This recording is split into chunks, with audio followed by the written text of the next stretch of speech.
नमस्कार दोस्तों, साधक के YouTube प्लेटफॉर्म में आपका स्वागत है। पिछली क्लास में हमने अभिक्षमता के बारे में, एप्टीट्यूड के बारे में आपसे बहुत सारी बातें करी थी, बहुत सारी जानकारी हमने आपको दी थी। उसी क्रम को आगे बढ़ाते हैं, लेकिन आगे बढ़ाने से पहले हम आपको ये बता दें कि हम अपने YouTube चैनल में कंप्लीट एथिक्स क्लास आपको उपलब्ध कराने वाले हैं, बिल्कुल निःशुल्क। बस आप हमारे साथ बने रहिए विश्वास के साथ। तो आज की क्लास में हम क्या क्या पढ़ने वाले हैं, सबसे पहले वो देख लेते हैं। हम निष्पक्षता के बारे में आपसे कुछ बातें करने वाले हैं। असमर्थतावादी क्या होता है उसके बारे में हम आपसे बातें करने वाले हैं। इसके बाद वस्तुनिष्ठता से संबंधित बहुत सारी चर्चा हम आपसे करने वाले हैं। लोक सेवा के प्रति समर्पण ये क्या है, इसके बारे में हम आपसे चर्चा करने वाले हैं। इसी क्रम को जब हम आगे बढ़ाएंगे तो सहानुभूति, समानुभूति, सिंपैथी, इम्पैथी क्या होती है, इनमें अंतर क्या होता है, ये सारी जानकारी प्रदान कराएंगे। लेकिन इसके पहले हम आपको ये बता देना चाहते हैं कि हमारे पढ़ाने का जो क्रम रहेगा वो उसी तरह का क्रम रहेगा जैसा कि MPPSC ने 4th पेपर में अपने सिलेबस में दे रखा है। हम उसी तरह से टॉपिक उठाएंगे और आपको पढ़ाएंगे, और मैक्सिमम क्वेश्चन भी इसी तरह से पूछे जाते हैं। उसके बाद हम सहिष्णुता, टॉलरेंस के बारे में आपसे चर्चा करेंगे। इसमें कौन सी चीजें महत्वपूर्ण है, परिभाषा और क्या होता है, ये सारी चीजें हम आपको बताने वाले हैं। इसी क्रम को आगे बढ़ाएंगे तो अशक्त वर्ग के प्रति संवेदना या करुणा, compassion towards the weaker section, ये भी टॉपिक है एथिक्स का जो सिलेबस है, ये इसके बारे में भी हम आपको बताने वाले हैं। और इसमें एक शब्द और है सत्यनिष्ठा। सत्यनिष्ठा के बारे में पिछली क्लास में हम पढ़ चुके हैं। यदि आप उसके बारे में जानकारी चाहते हैं तो इसके पहले वाली क्लास में जाइए और सत्यनिष्ठा के बारे में बहुत सारी चीजें हमने बताई है, वहां से आपको उपलब्ध हो जाएंगी। तो चलिए आज की क्लास शुरू करते हैं। सबसे पहले हम बात करते हैं निष्पक्षता। निष्पक्षता क्या होता है? निष्पक्षता आप ऐसे समझ लीजिए कि किसी भी तरह का भेदभाव रहित जो निर्णय लिया जाता है वो निष्पक्षता कहलाता है। कैसे?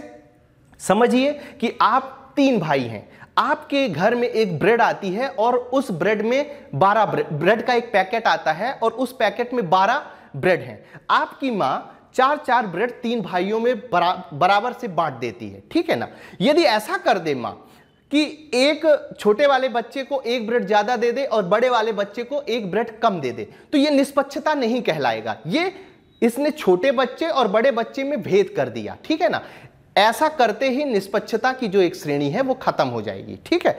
तो पक्षपात रहित, भेदभाव रहित जो निर्णय होता है वो निष्पक्षता कहलाता है। अब इसी को हम भाषा में देख लेते हैं कि क्या कहलाता है। सेकेंड ARC में क्या बोला गया है कि व्यवहार के स्तर पे आपकी मां व्यवहार कर रही है एक ब्रेड के पैकेट को लेकर कि 3 लोगों को बराबर भागों में 4-4 ब्रेड बांट रही है वो। तो व्यवहार के स्तर पर भेदभाव रहित, बिना भेदभाव के ब्रेड 4-4 आ रही है और 4-4 ब्रेड ही 3 बच्चों को दे रही है। तो ये जो चीज कहलाएगी, ये क्या कहलाएगी?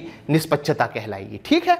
उसके बाद दूसरी परिभाषा है कि किसी विषय या मुद्दे के प्रति बिना किसी पूर्वाग्रह के उसके गुण दोष के आधार पर निर्णय करने की जो बात होती है वो निष्पक्षता कहलाती है। मतलब किसी भी चीज को लेके आपके मन में उसको लेकर कोई भी पूर्वाग्रह नहीं है, उसको लेकर कोई भी चीज हो। जैसे आप भर्ती प्रमुख बने हुए हैं, मान लीजिए किसी विभाग में भर्ती निकली और आपको बनाया गया कि आपको 10 लोगों को नियुक्त करना है, ठीक है ना। तो निष्पक्ष रूप से, बिना किसी लालच के, बिना किसी भेदभाव के यदि आप पूरी प्रक्रिया को सही तरीके से पूरी कराते हैं तो ये कहलाएगा कि आपने उस नियुक्ति में पूरी निष्पक्षता के साथ काम किया, ठीक है ना।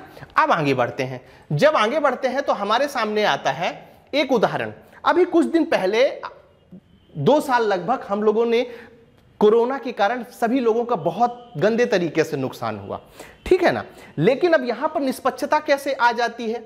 तो यह होता है कि कोरोना की वैक्सीन के लिए सरकार ने किसी धर्म के साथ भेदभाव नहीं किया, किसी जाति के साथ भेदभाव नहीं किया।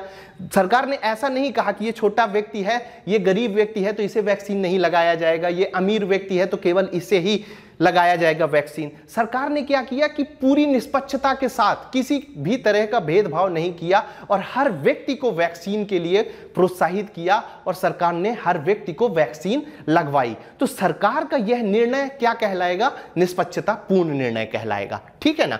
अब लोक सेवा में निष्पक्षता का उद्देश्य क्या है? तो समाज और राष्ट्र में न्याय की स्थापना करना। यहीं पर यदि भारत सरकार किसी एक धर्म विशेष के लोगों को कहता कि केवल वैक्सीन हम लगवाएंगे, इन्हीं धर्म के लोगों को लगवाएंगे, दूसरी ओर दूसरे धर्म के लोगों को कहता कि हम आपको वैक्सीन नहीं लगवाएंगे। तो यह सरकार का निष्पक्षता पूर्ण निर्णय नहीं होता और ना ही सरकार के द्वारा किया गया कोई न्याय कहलाता। लेकिन जब सरकार ने सभी के लिए वैक्सीनेशन करवाया, सभी को ये बोला कि आप जो है हर व्यक्ति को वैक्सीन लगाना अनिवार्य है, आवश्यक है, जब ऐसा कर दिया उन्होंने, तो ये सरकार के द्वारा क्या कहलाएगा? न्याय कहलाएगा। और समाज और राष्ट्र में न्याय की स्थापना करने के लिए ही लोक सेवा में निष्पक्षता का होना बहुत जरूरी है। यही बात यहां से निकल कर आती है।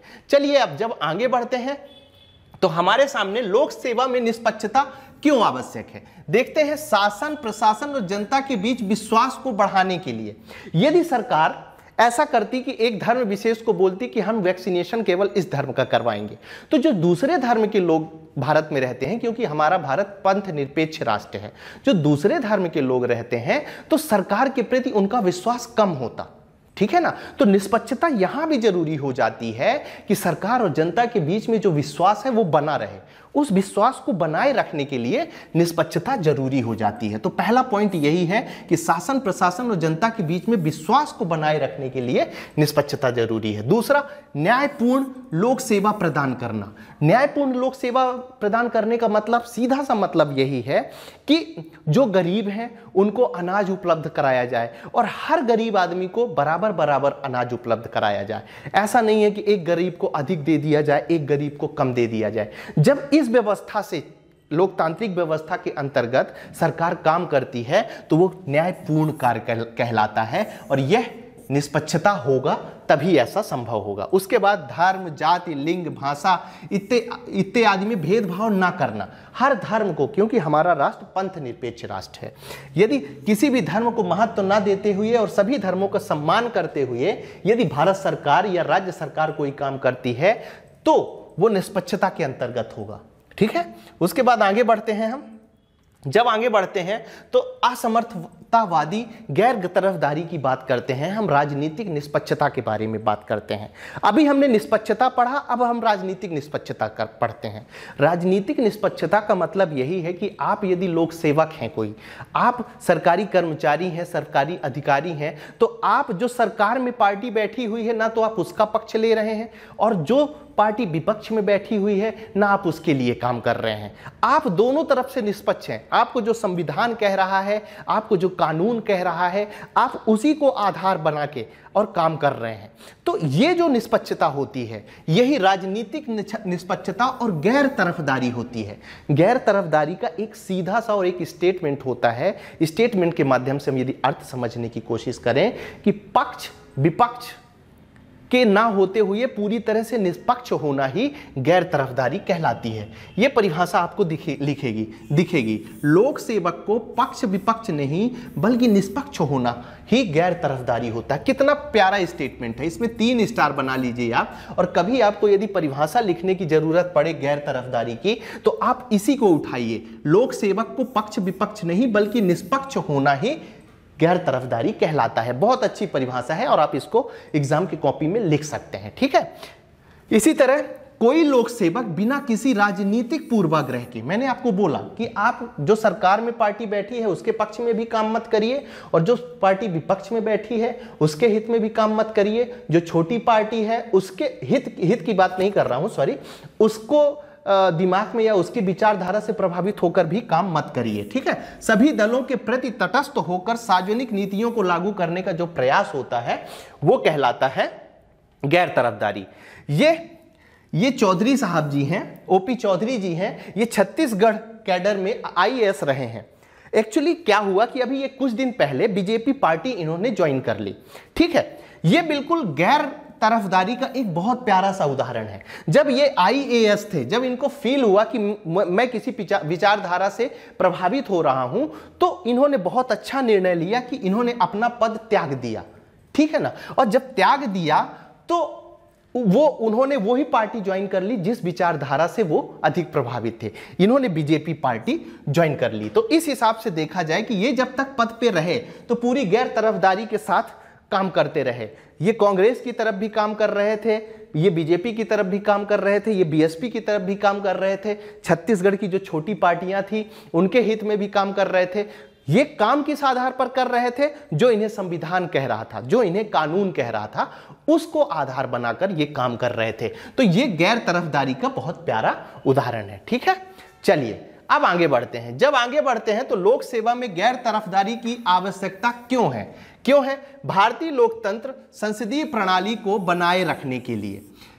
भारतीय लोकतंत्र की संसदीय प्रणाली जो है, संसदीय प्रणाली का मतलब यही होता है कि संसदीय प्रणाली के अंतर्गत पक्ष में जिसकी सरकार है, जिस पार्टी का, उसका भी उतना ही महत्व होता है जितना विपक्ष में बैठने वाली पार्टी का होता है। तभी लोकतंत्र सही तरीके से आगे बढ़ता है। ठीक है ना? और यह तभी संभव है कि जो लोक सेवक हैं वो गैर तरफदारी के साथ काम करें। ठीक है, नेक्स्ट पॉइंट है प्रशासनिक मशीनरी को धर्म, जाति, क्षेत्र, भाषा आदि से भेदभाव से बचाने के लिए। ठीक है ना? तो ये हो गया। भ्रष्टाचार रोककर सुशासन को बनाए रखने के लिए भी ये महत्वपूर्ण है, गैर तरफदारी। अब भ्रष्टाचार को रोककर कैसे? यदि आप किसी पार्टी के पक्ष में कोई काम कर रहे हैं तो वो लोग क्या करेंगे कि आपको कई तरह से लालच देंगे। जैसे आपको कहीं जाना है तो आपको गाड़ियां उपलब्ध करा देंगे, या इनडायरेक्टली आपको बहुत सारा पैसा उपलब्ध करा देंगे किसी तरीके से, तो आप उनके पक्ष में काम करने लगेंगे। और जब उनके पक्ष में काम करने लगेंगे तो भ्रष्टाचार भी बढ़ेगा। ठीक है, तो भ्रष्टाचार रोककर सुशासन को बनाए रखने के लिए। यदि हमारी चीजें आपको पसंद आ रही हैं तो आप हमारे चैनल को लाइक कर सकते हैं और साथ में सब्सक्राइब भी कर सकते हैं। चलिए आगे बढ़ते हैं। अब हम निष्पक्षता और असमर्थतावादी के बीच में अंतर समझ लेते हैं कि क्या क्या होता है। तो यह यहां पे बृहद है, वृत्त नहीं है, यह एक बृहद अवधारणा है। और जो असमर्थतावादी है वो निष्पक्षता के अंतर्गत ही एक सीमित अवधारणा है। ठीक है, उसके बाद यह प्रकृति व्यवहारिक है। ठीक है, उसके बाद यह सिद्धांत की प्रकृति पर आधारित है असमर्थतावादी। फिर इसका स्वरूप क्रियात्मक है और इसका स्वरूप विचारात्मक है। मतलब जो काम करेंगे निष्पक्षता से वो दिखेगा। लेकिन असमर्थतावादी क्या है? मैंने आपको बोला कि किसी पार्टी की विचारधारा से जुड़ जाना, तो ये विचारात्मक रूप पर ये रहती है असमर्थतावादी। ठीक है, उसके बाद लोक सेवक और सामान्य व्यक्ति दोनों से संबंधित होता है। इसका मतलब सीधा सा ये है कि लोक सेवक को निष्पक्षता तो जरूरी ही होती है, और जो मैंने माँ वाला उदाहरण दिया कि माँ को भी और घर के हर सदस्य को निष्पक्षतापूर्ण निर्णय लेना चाहिए, जिसके कारण परिवार सुचारू रूप से चलाया जा सके। तो इस प्रकार देखा जाए तो सामान्य व्यक्ति से भी संबंधित है और लोक सेवक से भी निष्पक्षता संबंधित है। ठीक है, और ये जो असमर्थतावादी है विचारधारा से संबंधित है, जो कि ये केवल लोक सेवक से संबंधित बात है। ठीक है, चलिए अब आगे बढ़ते हैं। जब हम आगे बढ़ते हैं तो हमारे सामने आती है वस्तुनिष्ठता, ऑब्जेक्टिविटी। अब वस्तुनिष्ठता को आसान भाषा में यदि आप समझने की कोशिश करिए तो वस्तुनिष्ठता का मतलब यह होता है कि जो आपकी व्यक्तिनिष्ठता होती है, जो आपकी सोच होती है, विचार होता है, वो थोड़ा सा कम हो जाते हैं जब कानून में लिखी हुई कोई बात आ जाती है, जब कोई फैक्ट आ जाते हैं, जब सुप्रीम कोर्ट के कोई निर्णय आ जाते हैं, संविधान में लिखी हुई कोई बातें आ जाती हैं। तो जब इस तरह की बातों का प्रयोग करके आप कोई निर्णय लेते हैं तो वो निर्णय क्या कहलाता है? वस्तुनिष्ठ निर्णय कहलाता है, ऑब्जेक्टिविटी कहलाता है। अब क्या होता है, देखिए जो चीज मैंने बोली ना वही यहां लैंग्वेज के रूप में लिखी है। व्यक्तिनिष्ठता की विहीनता ही वस्तुनिष्ठता कहलाती है। बहुत अच्छी परिभाषा है, आप इसको अपने कॉपी में, एग्जाम की कॉपी में लिख सकते हैं। व्यक्तिनिष्ठता की सोच विचार की थोड़ी सी कमी रहे। सोच विचार इन द सेंस कि ऐसा नहीं है, मतलब कोई भी निर्णय यदि ऐसी स्थिति में आप खड़े हैं जहां कानून में लिखी हुई कोई बात है और आपका विचार उस चीज को लेकर अलग है, तो आप निर्णय किस हिसाब से सुनाओगे? जो कानून में लिखी हुई बात है, और यही निर्णय वस्तुनिष्ठ कहलाता है। ठीक है, सामान्य अर्थों में।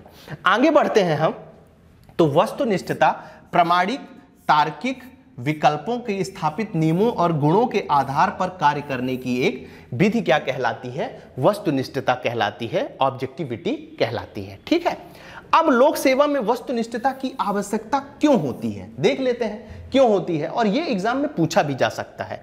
तो वस्तुनिष्ठता के गुण अपनाए और बिना किसी पूर्वाग्रह के निर्णय ले सकते हैं। अब कोई व्यक्ति आपके पास यदि न्याय मांगने आता है, उसके लिए आप पहले से ही पूर्वाग्रह बना के रखे हैं कि वो आदमी सही है या वो आदमी गलत है, वो आदमी अच्छा है, वो आदमी बुरा है। इससे मतलब नहीं है, आप कुछ भी विचार करते रहिए, लेकिन यदि कानून के आधार पर, कानून में लिखी हुई आईपीसी, सीआरपीसी ऐसी चीजों के हिसाब से यदि ऐसा लगता है कि आपके विचारों के आगे वो बात आगे निकल रही है जो वहां पर लिखी हुई है, तो आप किसको महत्व दोगे? जो बात कानून में लिखी हुई है, जो बात नियम पे लिखी हुई है, ठीक है ना। तो पूर्वाग्रह के निर्णय से बच जाएगा वो आदमी। लोक सेवकों के समक्ष उत्पन्न नैतिक दुविधा को दूर करने के लिए, अब नैतिक दुविधा में क्या होता है, जो चीज आप अच्छा समझ रहे हैं हो सकता है वो चीज अच्छी ना हो, और जो चीज आप बुरी समझ रहे हैं हो सकता है वो बुरी ना हो। तो इस तरह की, और कोई चीज आपको लिख के दे दी जाए कि आपको यही आधार बना के करना है, आपको इस दंड के लिए आईपीसी की इस धारा के अंतर्गत आपको किसी को सजा देनी है, जब ये चीज लिख के दे दी जाएगी तो ये क्या कहलाएगी? वस्तुनिष्ठता कहलाएगी, ठीक है। तो नैतिक दुविधा वहां दूर हो जाएगी। अब यहां ये मायने नहीं रखता कि आप उस आदमी के बारे में अच्छा सोच रहे हैं कि उस आदमी के बारे में बुरा सोच रहे हैं। यहां क्या महत्वपूर्ण हो जाता है कि आईपीसी में क्या लिखा हुआ है, ठीक है।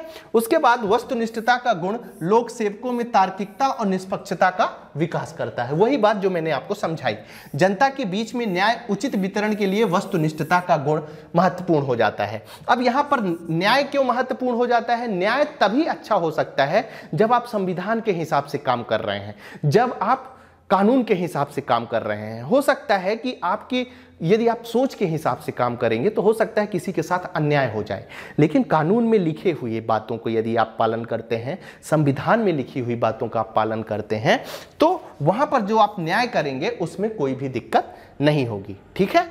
चलिए आगे बढ़ते हैं हम। तो लोक सेवकों में वस्तुनिष्ठता का विकास कैसे किया जा सकता है? तो 3-4 प्रकार के हैं। कभी आपसे पूछ लिया कि कैसे किया जा सकता है, तो पहला होता है प्रशिक्षण।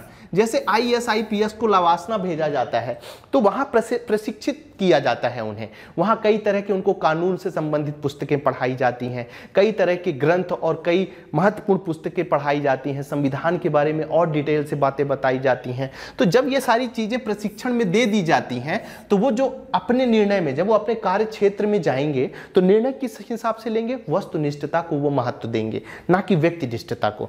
वो अपने विचारों को पीछे छोड़ देंगे। वो किस पर काम करना शुरू करेंगे? जो उनके सामने कानून में, जो उनके संविधान में लिखा हुआ है उसको आधार बना के वो काम करेंगे। तो यहां पर प्रशिक्षण जरूरी हो जाता है। तार्किक चिंतन, इस तरह से तार्किक चिंतन कर दिया जाए कि कानून में जो चीज लिखी है उसको किस हिसाब से विस्तारित किया जा सकता है, संविधान में जो चीज लिखी है तो किस हिसाब से तर्क के आधार पर उसको विस्तार करके और अधिकतम लोगों को लाभ पहुंचाया जा सकता है। जब इस तरह का चिंतन होने लगता है तो वो तार्किक चिंतन किसके अंतर्गत आ जाता है? वस्तुनिष्ठता के अंतर्गत आ जाता है। समीक्षात्मक विकल्प, किसी भी चीज को, किसी भी घटना को या किसी भी योजना को यदि आप समीक्षा कर लेते हैं, बीच बीच में आप देखते रहते हैं कि जो योजनाओं की किस तरह के लाभार्थियों को लाभ पहुंचाना है, इस तरह की चीजें जब आप समीक्षा करते हैं तो जो ये गुण आता है ये समीक्षात्मक विकल्प के रूप में वस्तुनिष्ठता कहलाती है। अब आगे बढ़ते हैं तो सूचनाओं का प्रबंधन। सूचनाओं का प्रबंधन भी कैसे होगा? वस्तुनिष्ठता के आधार पर, है ना। जो सूचना दी जाती है ना, किसी योजना के बारे में या किसी भी के माध्यम में जो सूचना दी जाती है, यदि उन सूचनाओं को आधार बनाकर आप काम करते हैं तो वो काम भी वस्तुनिष्ठता के अंतर्गत गिना जाएगा। सामाजिक अंकेक्षण, सामाजिक अंकेक्षण का मतलब यह है कि समाज किस तरह की बातें चाहता है, समाज क्या चाहता है, आप समाज को समझकर और समाज की बातों को सरकार तक पहुंचाते हैं और सरकार उन्हीं बातों को आधार बनाकर नियम बनाती है, कानून बनाती है, और ये नियम ही कानून जो बनेंगे वो किसके अंतर्गत आएंगे? वस्तुनिष्ठता के अंतर्गत आएंगे, ठीक है। अब चलिए आगे बढ़ते हैं, लोक सेवा के प्रति समर्पण के बारे में चर्चा कर लेते हैं।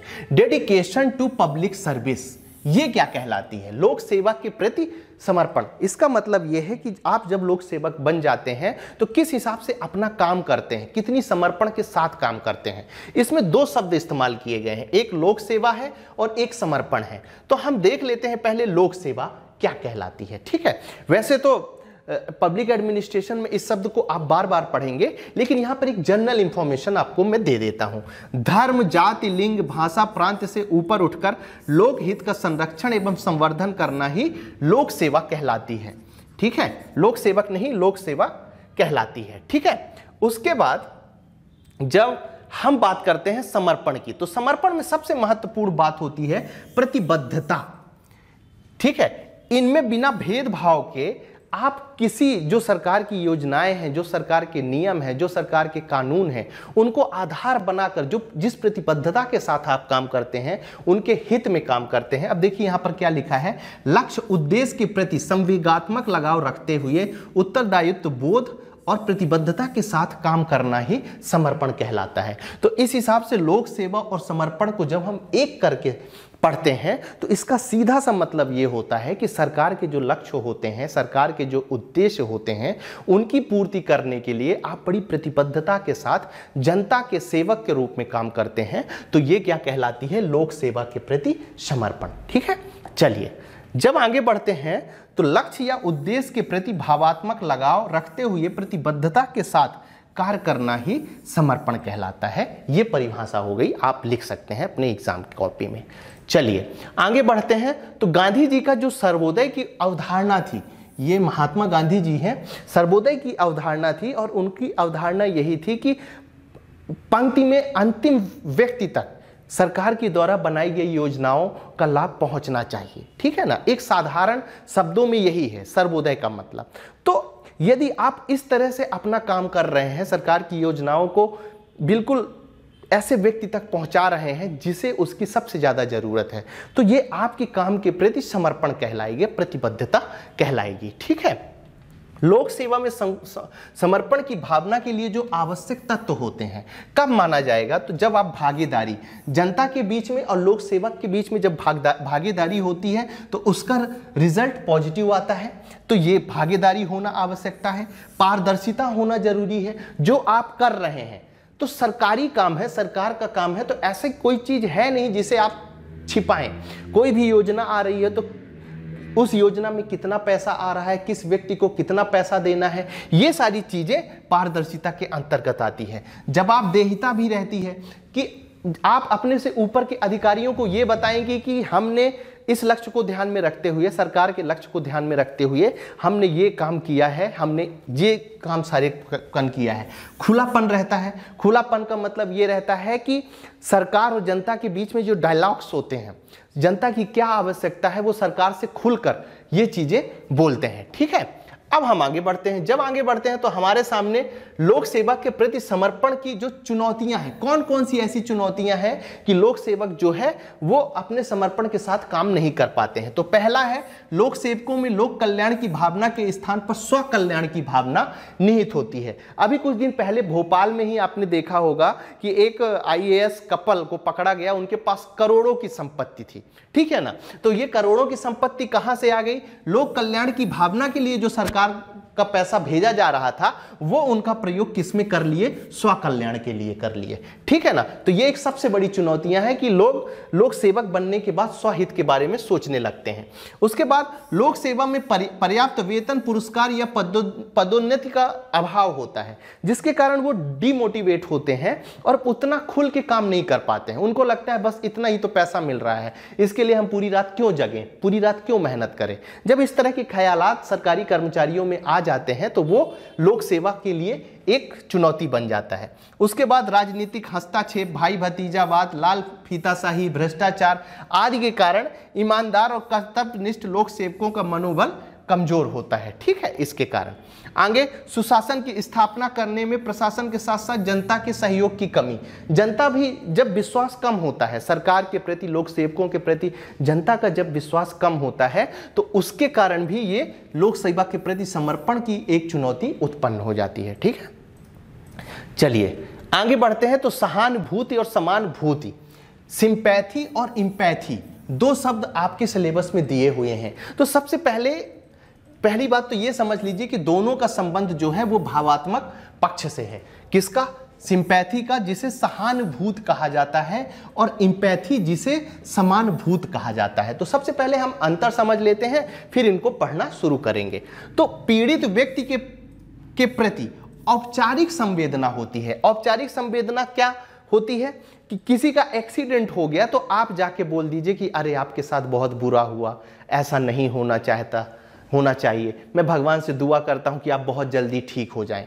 लेकिन एक्सीडेंट के जो हुआ उसमें आप कोई भूमिका नहीं निभा पा रहे हैं, कोई भागीदारी नहीं कर पा रहे हैं, तो वो क्या कहलाएगी? सिंपैथी कहलाती है। और वहीं पर जो समानुभूति होती है, इंपैथी होती है, समान स्तर पर विचारों की अनौपचारिक अनुभूति होती है। अनौपचारिक अनुभूति का मतलब ये है कि आप फील करते हैं कि यार इसका एक्सीडेंट हो गया है तो इसके साथ बहुत बुरा हुआ है, और उसके एक्सीडेंट का जो उसका बुरा वक्त है उसमें आप भागीदारी निभाने लगते हैं। भागीदारी का मतलब क्या है? यदि गरीब है तो आप अपनी सेविंग मनी से कुछ पैसा निकाल कर उसको दे देते हैं, मतलब उसके हित में काम करना आप शुरू कर देते हैं।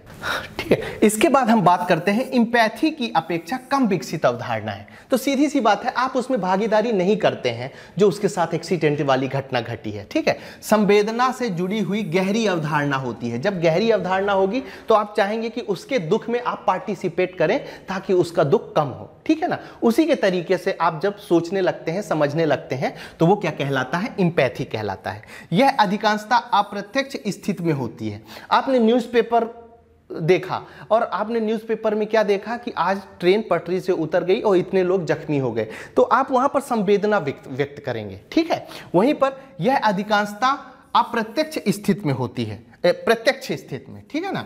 इसमें क्या होता है कि आप जाएंगे, यदि किसी का एक्सीडेंट हुआ है तो आप जाएंगे और कहेंगे कि भैया आप ये इतने पैसे ले लो, आप अपना इलाज करा लो, और आप उनके दुख को उसी तरह से समझने की कोशिश करोगे। तो ये एम्पैथी जो होती है ना, ज्यादा गहराई वाली संवेदना होती है, ऐसा समझ लीजिए आप। इसमें दया का भाव जुड़ा होता है, करके आप भूल जाएंगे कि हाँ दया आ गई आपको देख के, लेकिन आप उसमें पार्टिसिपेट नहीं होता। इसमें करुणा का भाव जुड़ा होता है, और जैसे ही करुणा का भाव, कंपेशन का भाव आता है तो आप उनकी दुख में पार्टिसिपेट करने लगते हैं, भागीदारी करने लगते हैं। ठीक है, ये अंतर हो गया। अब इनको एक एक करके हम समझ लेते हैं।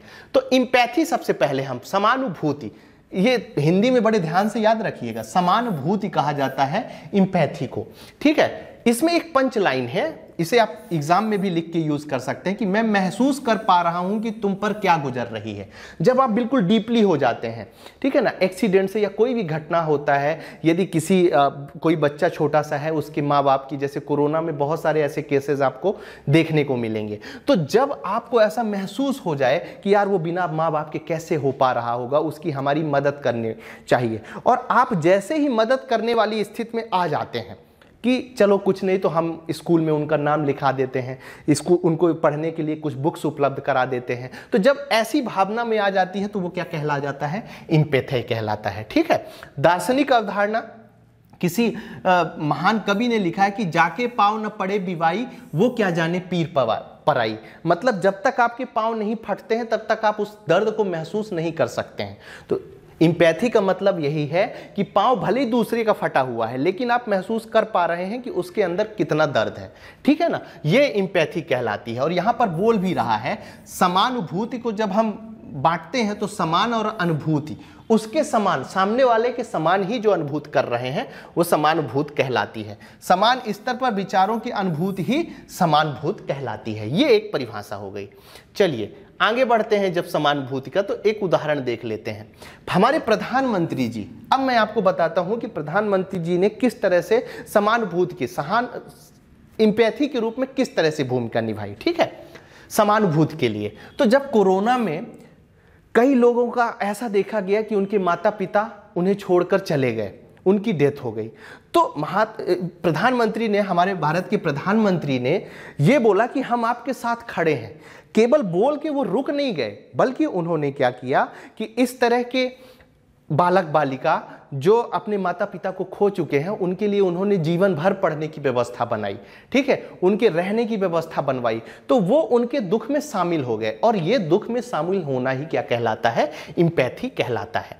ठीक है, चलिए अब आगे बढ़ते हैं। जब आगे बढ़ते हैं तो हम सहिष्णुता के बारे में पढ़ना शुरू करते हैं, टॉलरेंस। ठीक है, सहिष्णुता क्या होती है? सबसे पहले सहिष्णुता होती है सह अस्तित्व। सह अस्तित्व का मतलब आप ऐसा समझ सकते हैं कि एक तालाब में मछली भी रहती हैं और उसी तालाब में मगरमच्छ भी रहता है, लेकिन ना तो मगरमच्छ मछली को नुकसान पहुंचाता है, ना मछली मगरमच्छ को नुकसान पहुंचाता है। तो ये नुकसान ना पहुंचाने वाले के पीछे जो कारण होता है ना, वही कारण होता है सह अस्तित्व।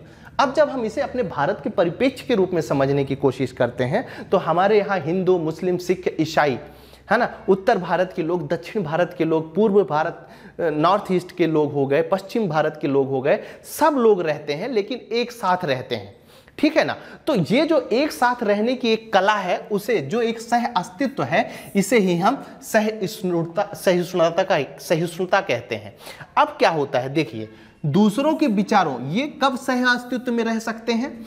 दूसरों के विचारों, मत और धर्म को अपने मत, विचार और धर्म, आपका कोई भी धर्म हो, लेकिन आप यदि दूसरों के धर्म का भी सम्मान करते हैं तो ये कौन सी स्थिति होगी? सह अस्तित्व वाली स्थिति होगी। और जब आप सह अस्तित्व वाली स्थिति में पहुंचेंगे तो ये क्या कहलाएगी? सहिष्णुता कहलाएगी, ठीक है। उसके बाद अपने से भिन्न व्यवहारों एवं मतों को भी सहन करने की योग्यता क्या कहलाती है? सहिष्णुता कहलाती है, जो चीज मैंने आपको बताई, ठीक है। चलिए अब आगे बढ़ते हैं। तो गौतम बुद्ध जी ने बोला है, ये बुद्ध है, बहुजन हिताय बहुजन सुखाय, सहिष्णुता की अवधारणा में ये निहित होता है। मतलब अधिकतम लोगों का सुख हो, अधिकतम लोगों का हित हो। और ये कब संभव है? जब अलग अलग धर्मों के लोग, अलग अलग जाति के लोग मिलजुल कर रहेंगे, एक दूसरे की सहायता करेंगे, क्योंकि हम आप मानव हैं, ठीक है ना, और सामाजिक प्राणी है। और सामाजिक प्राणी है तो एक दूसरे की सहायता करना, एक दूसरे की मदद करेंगे, तभी अधिकतम लोगों का खुद भी खुश रहेंगे और दूसरों को भी खुश रखेंगे, ठीक है। लोक सेवा में सहिष्णुता की आवश्यकता क्यों है? लोक सेवा में एक तो हमारा देश पंथ निरपेक्ष है, तो पंथ निरपेक्ष का जो हमारे संविधान का उद्देश्य है, उसकी पूर्ति के लिए सहिष्णुता होना बहुत जरूरी है। लोक सेवकों के अंदर समायोजन और सह अस्तित्व की भावना का विकास होगा, ठीक है। विभिन्न भाषा, धर्म, संस्कृति आदि को समान महत्व देने के लिए भी सहिष्णुता लोक सेवा में जरूरी है, ठीक है। ये साधारण सी चीजें हैं, आप इनको समझते चलिए। उसके बाद नेक्स्ट टॉपिक जो दिया हुआ है वो है अशक्त वर्ग के प्रति संवेदना या करुणा, compassion towards the weaker section. अब इसको समझने की कोशिश करते हैं। अशक्त, पहले इसके एक एक शब्द समझ लेते हैं। अशक्त वर्ग क्या कहलाता है, उसके बाद संवेदना या करुणा क्या कहलाती है, ठीक है, और फिर दया क्या कहलाती है। ये तीन शब्द हम समझने की कोशिश करते हैं। अशक्त वर्ग क्या कहलाता है? जो दूसरों पर आश्रित होते हैं। जैसे बुजुर्ग हो गए, बेचारे जब बुजुर्ग हो जाते हैं तो यहां से वहां तक जाने के लिए भी दूसरों की सहारा की जरूरत होती है। जो बच्चे होते हैं, बहुत छोटे बच्चे होते हैं, उन्हें कहाँ जाना है, क्या खाना है, उनके माता पिता उनका ध्यान रखते हैं, तो ये भी आश्रित हैं। और मैंने यहाँ पर महिलाओं की बात नहीं की है, आश्रित महिलाएं जो होती हैं, ठीक है ना। आश्रित महिलाओं का वो किसी भी तरह से दिव्यांग हैं या कुछ इस तरह की जो महिलाएं होती हैं, वो अशक्त वर्ग के अंतर्गत आती हैं। परिभाषा देखते हैं, ऐसा वर्ग जो अपने जीवन निर्वाह हेतु आश्रित हो दूसरों पर, अशक्त वर्ग की श्रेणी में उन्हें रखा जाता है। अब संवेदना क्या कहलाती है? ऐसी मानसिक स्थिति जो स्वयं को पर के प्रति करुणा के भाव से परिपूर्ण कर देती है।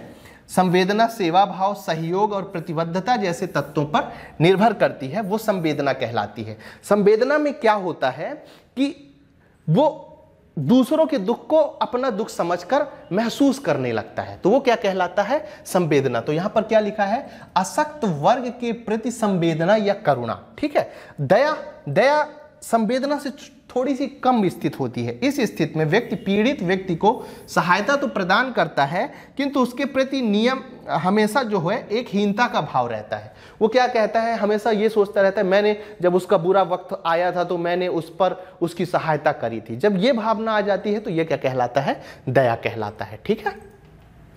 अब आगे बढ़ते हैं। तो भगवान बुद्ध ने क्या बोला है करुणा के बारे में कि व्यक्ति की परिपीड़ा को से हृदय का द्रवित होना ही करुणा कहलाता है। यदि 3 स्टार बना लीजिए, यदि कभी आपसे करुणा की परिभाषा पूछी जाए तो ये आप लिख सकते हैं कि व्यक्ति की परिपीड़ा से हृदय का द्रवित होना ही करुणा कहलाता है। परिपीड़ा मतलब दूसरों की पीड़ा से यदि आप भी दुखी हो जाते हैं, उसे महसूस करने लगते हैं, तो ये चीज क्या कहलाती है? करुणा कहलाती है। ऐसा भगवान बुद्ध ने कहा है। अन्य शब्दों में दुखी एवं कमजोर व्यक्तियों प्राणियों के प्रति उत्पन्न होने वाली ऐसी भावना से जो उनकी दुखपूर्ण स्थिति समझने और उनके प्रति समानुभूत रखने के लिए परिणाम स्वरूप उत्पन्न होती है। एक साधारण सी परिभाषा हो गई। मेरे हिसाब से आपको करुणा समझ में आ गई होगी, ठीक है। अब चलिए आगे बढ़ते हैं। तो लोक सेवा में करुणा की आवश्यकता क्यों है? कमजोर वर्ग के प्रति, कमजोर वर्ग जैसे कोई दिव्यांग व्यक्ति है, कोई बच्चे हैं, ठीक है ना, उनके प्रति यदि आप करुणा रखेंगे, संवेदना रखेंगे, तो सरकार की योजनाओं को उनके तक आप भली भात तरीके से पहुंचा सकते हैं। ठीक है, कमजोर वर्ग को मुख्य धारा में लाने हेतु करुणा की जरूरत होती है। सेवा भाव, सुरक्षा और प्रतिबद्धता जैसे को जागृत करने में सहायक, यहां पर बाबू है, ये गलत शब्द लिखा हुआ है, प्रतिबद्धता को जागृत करने में सहायक होती है। संवैधानिक आदर्श की प्राप्ति हेतु, डीपीएसपी में जो बोला गया है उसके उद्देश्यों को प्राप्त करने के लिए करुणा की आवश्यकता लोक सेवा में होती है। ठीक है, चलिए अब आगे बढ़ते हैं, इसी क्रम को आगे बढ़ाते हैं। करुणा का क्या महत्व है?